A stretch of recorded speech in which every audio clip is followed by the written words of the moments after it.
Bonjour à tous, aujourd'hui on se retrouve pour la présentation de mon dernier NAS que j'ai réceptionné il y a quelques semaines. Il s'agit du NAS qui nous vient de chez Asus Store, plus précisément le modèle AS5404T, alias Nimbus Store 4 génération 2. Et vous allez voir que ce nom lui va plutôt bien puisque c'est un NAS plutôt haut de gamme qui est vendu dans les 420 € pour le 2 bay et 580 pour le 4 bay. Tout d'abord, il faut noter que le packaging est plutôt soigné, on a une petite poignée sur le dessus pour le porter le carton, ce qui évite au livreur de le faire tomber tout simplement. Après à l'intérieur, il est plutôt bien protégé, donc c'est un très bon point pour Asus Store. À l'intérieur d'ailleurs, on retrouve le NAS, ainsi que tout ce qui est câble d'alimentation, deux câbles RJ45, c'est toujours bon à prendre, et des vis pour le visser, un disque dur 2,5 pouces. Passons à l'esthétique, on est sur un design plutôt gamer avec une belle surface brillante à l'avant et le reste du boîtier en noir mat. Derrière la façade brillante se cachent les 4 emplacements de disques durs que j'apprécie particulièrement parce que c'est aimanté et ça permet d'avoir accès sans vraiment se faire mal aux doigts. Donc ça c'est plutôt pratique. Pour sortir les emplacements, rien de plus simple, c'est comme les autres NAS, hein, on tire, ça se débloque et on peut placer le disque dur. D'ailleurs pour les disques durs en 3,5 pouces, aucun outil n'est nécessaire, c'est clipsé dedans, donc ça c'est un gros point positif pour Asus Store. Après il suffit de nouveau de le rentrer et voilà, le disque dur il est mis en 30 secondes chrono, vous allez changer le disque dur. A l'arrière, on retrouve donc deux ports USB, un port HDMI et attention, deux ports RJ45 en 2,5 Go, ce qui est quand même plutôt pas mal, et bien sûr la connectique pour l'alimenter. A l'intérieur, on retrouve un emplacement pour ajouter de la RAM, on peut même remplacer la RAM d'origine qui est de 4 Go, à savoir qu'on peut monter jusqu'à 16 Go de RAM au total. Au fond, on a les connectiques pour les disques durs, ainsi qu'un gros ventilateur qui est hyper silencieux, vraiment. Sur le côté, on a une chose que vous allez kiffer, hein, surtout si vous comptez faire tourner des VM sur ce NAS. Vous avez 4 emplacements pour les disques durs en M2, et ça, c'est vraiment le truc qu'il faut sur tous les NAS. Hein. Tous les NAS qui sont capables de faire tourner des VM, il nous faut ça absolument. On va justement en profiter pour monter un disque dur M2 que j'avais de côté, et ça va me permettre d'installer comme par exemple Home Assistant. Et oui, à ce prix-là, on a un mini PC intégré, ce qui nous fait une économie non négligeable. Bon, passons maintenant à l'installation avec l'ordinateur. Une fois que le NAS a démarré, il suffit d'aller sur acc.asusstore.com. Donc là, on nous laisse le choix, donc soit pour Windows, soit pour macOS, de télécharger leur Control Center. Donc il suffit de télécharger et de l'installer. Ici, on vient d'avoir un bip qui dit que le NAS vient de démarrer. Au niveau de l'installation, il n'y a rien de plus simple, en fait, c'est suivant, installer. Et là, ça va installer les différentes dépendances, comme par exemple Microsoft Visual C++, qui est nécessaire au logiciel. Il va ici, si vous êtes sur Windows 11, il va vous demander si on veut vraiment installer le logiciel de périphérique, et si on fait bien installer. Et une fois qu'on a cliqué sur installer, eh bien l'installation est déjà terminée. Donc, on termine ça, on ferme tout ça.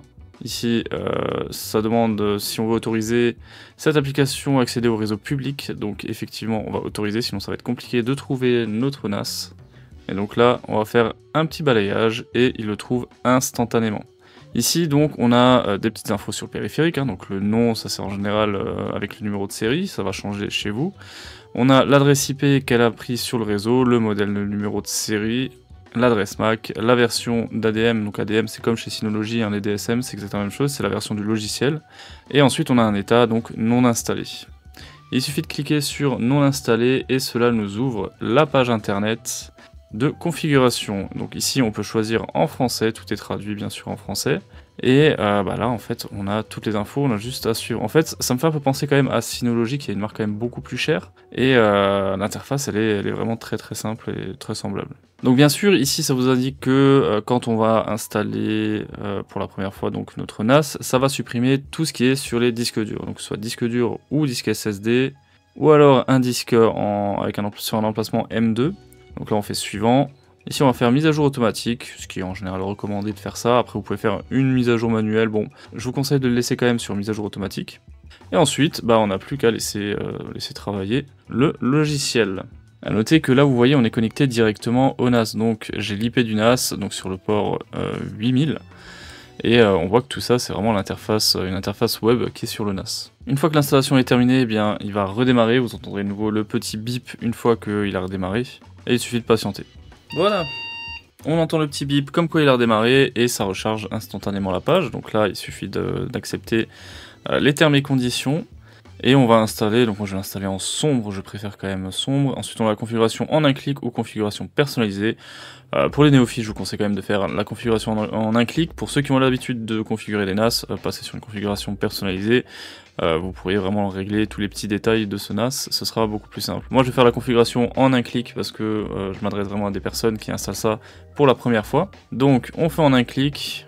Ici on va mettre le nom du serveur, donc moi je vais mettre NAS Poudlard.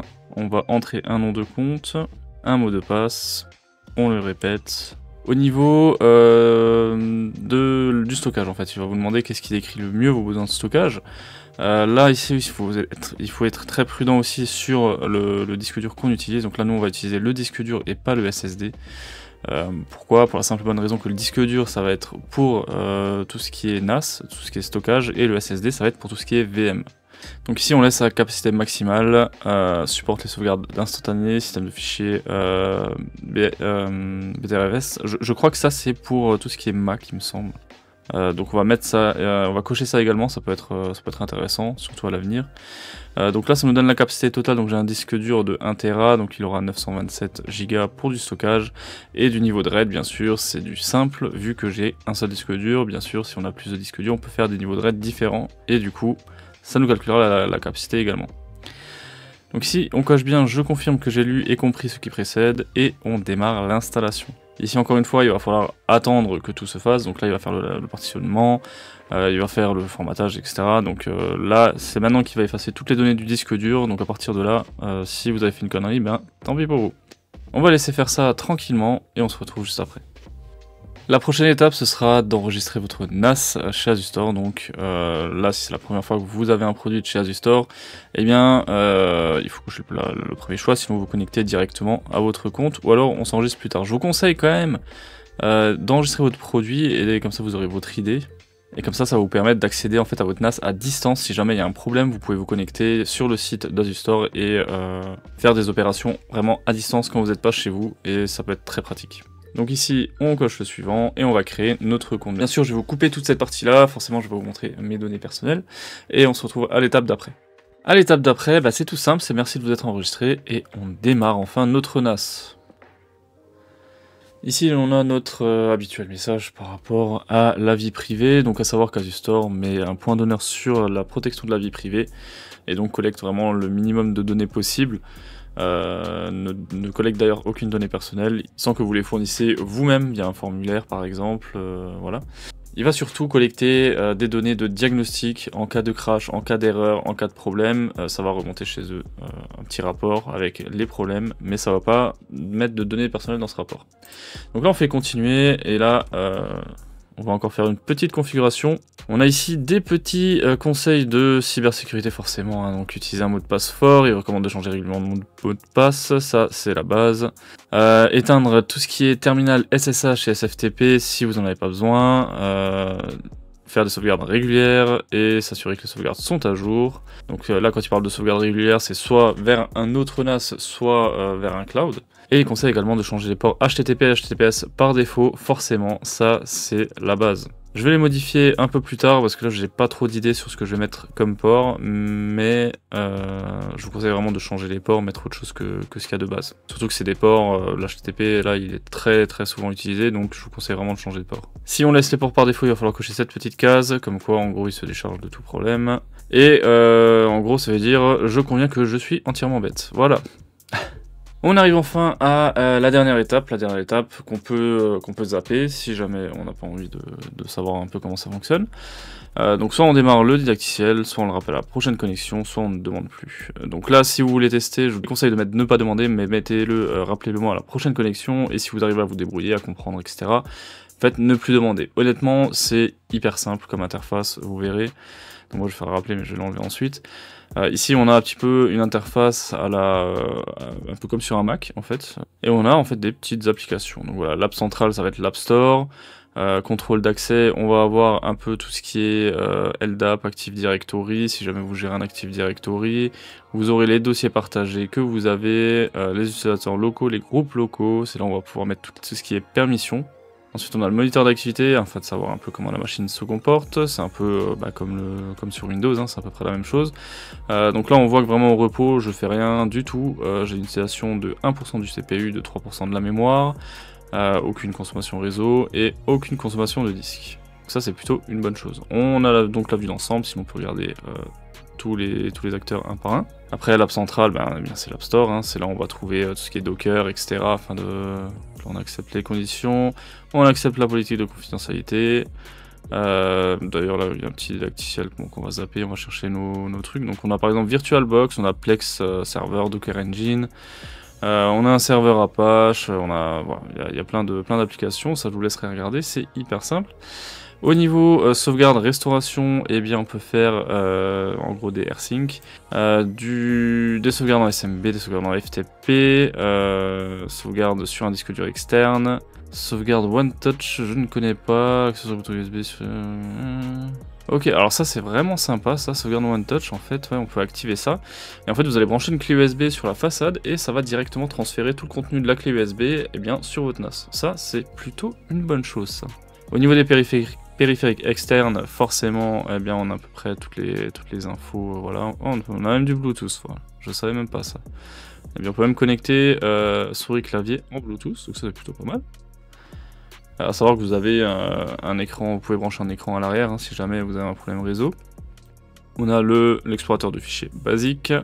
On a les différents services, donc on a du SMB, du AFP, du NFS, du FTP, du WebDAV, du serveur web, du terminal, AirSync, TFTP, SNMP, SFTP et on a même un reverse proxy. Alors ça c'est très intéressant, je vais peut-être faire une vidéo sur le reverse proxy, ça peut être sympa ça. Ensuite au niveau du réglage, bon là il y a énormément de choses, hein. Je vais pas tout vous détailler non plus, mais là par exemple on peut changer les ports hein, qu'on avait vu tout à l'heure que j'avais pas changé. On a forcément un gestionnaire de stockage où on voit les différents disques, donc là on voit qu'on a un disque inactif, un disque actif.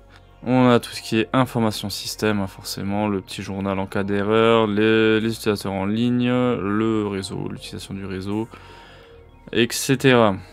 On a EZ-Sync Manager qui permet de synchroniser certains dossiers de votre ordinateur sur votre NAS directement, c'est-à-dire que dès que vous faites une modification sur votre ordinateur dans ce dossier, ça va se synchroniser directement sur le NAS. C'est un peu comme les OneDrive, c'est exactement le même principe, sauf que c'est en local et c'est pas en cloud.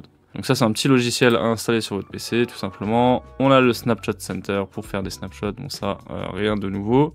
On a Web Center, donc ça c'est là où on va gérer un peu différents serveurs web si jamais on a des serveurs web, des VM hein, qu'on peut mettre ici. Donc là pareil, il faut d'abord activer le serveur web, installer PHP etc.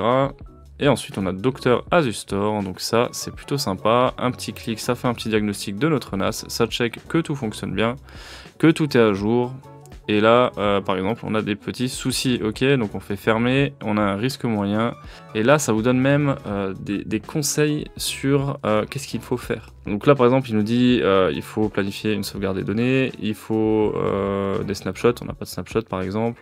On n'a pas de programme antivirus, donc ça c'est vraiment des trucs un peu basiques. Hein. Après on a encore des zones non préoccupantes, ça c'est les petits comptes, voilà, attention accès FTP anonyme autorisé, compte guest autorisé, donc ça c'est les petites choses. C'est toujours appréciable d'avoir des petites infos comme ça sur des choses qu'on pourrait peut-être, des fonctionnalités qu'on pourrait peut-être désactiver afin de sécuriser un peu tout ça. Voilà, on a plutôt fait le tour. Maintenant, on va aller se connecter tout simplement avec mon PC, donc qui est sur le même réseau, sur donc 192.168.2.22 avec les doubles anti-slash. Ici, on va remettre l'utilisateur et le mot de passe qu'on a fait juste avant. On peut bien sûr créer d'autres utilisateurs avec des accès différents, des droits différents aux différents dossiers. Et donc là, par exemple, on va mettre dans Home, on va mettre quelque chose. Je sais pas ce qu'on va pouvoir mettre. On va ouvrir un autre onglet. On va aller ici sur notre SSD qui est branché en USB. Et je sais pas, on va mettre une petite vidéo. Voilà, on va mettre cette vidéo là. Hop. On va mettre la bande-annonce. Non, on va mettre la timeline comme ça, ce sera rapide. Et là, on fait un petit transfert qui se passe plutôt bien. Vous voyez que c'est assez rapide. C'est une vidéo, un standard. Je sais plus quelle taille elle fait. Bon ça va, ça elle fait 605 MO, bon c'était assez rapide, honnêtement c'était assez rapide. Donc à tester, parce que là je suis même pas sur des switches 2,5 Go, je suis sur des switches 1 Go. Donc à tester avec des switches 2,5 Go, je pense que la vitesse de transfert elle serait ouf. En tout cas c'est beaucoup plus rapide qu'un cloud, c'est beaucoup plus rapide que tout le reste qu'on connaît. Et ça c'est vraiment sympa pour un NAS. Et c'est d'ailleurs plus rapide que tous mes autres NAS. Donc voilà, en conclusion, qu'est-ce que j'en pense de ce NAS? Ce NAS, je suis plutôt surpris. Alors effectivement, il est quand même pas donné, hein, mais par rapport vraiment à l'équivalent chez Synology, il est pas très cher. Parce qu'il faut pas oublier non plus que pour 599 €, on peut avoir donc un NAS avec 4 bêtes disques, plus 4 emplacements SSD en NVMe, et ça c'est vraiment un truc... ça vous change la vie si vous faites de la VM, ça c'est vraiment génial. On a également 2 interfaces réseau en 2,5 gigabits, ce qui nous permet de le brancher sur 2 réseaux différents et avoir de la redondance à ce niveau-là. On a 2 bases 4 Go de RAM natif, extensible jusqu'à 16 Go. On a 3 ports USB. Et le processeur c'est un Intel Celeron avec 4 cœurs, ce qui est vraiment quelque chose de pas mal. L'interface est super réactive, super rapide, elle est plutôt simple d'utilisation. On a l'impression d'avoir une interface un peu d'iPhone ou quoi, donc c'est hyper simple d'utilisation. Je pense que même mon grand-père il arrivera à s'en sortir. Il y a énormément de protocoles qui sont supportés, franchement il y a vraiment tout pour un NAS vraiment de qualité. Si ce NAS vous intéresse, ou alors si vous voulez un NAS un peu moins cher mais qui est plutôt bien quand même, je vous mets le lien de Asus Store dans la description, n'hésitez pas à aller faire un tour sur leur site, voir ce qu'ils proposent. Ils en proposent également des moins chers, des 2B, même des plus gros encore, hein. Donc allez faire un tour sur leur petit site, et c'était tout pour ce test, j'espère que ça vous a plu, et je vous dis à très vite pour une nouvelle vidéo et sûrement un nouveau test.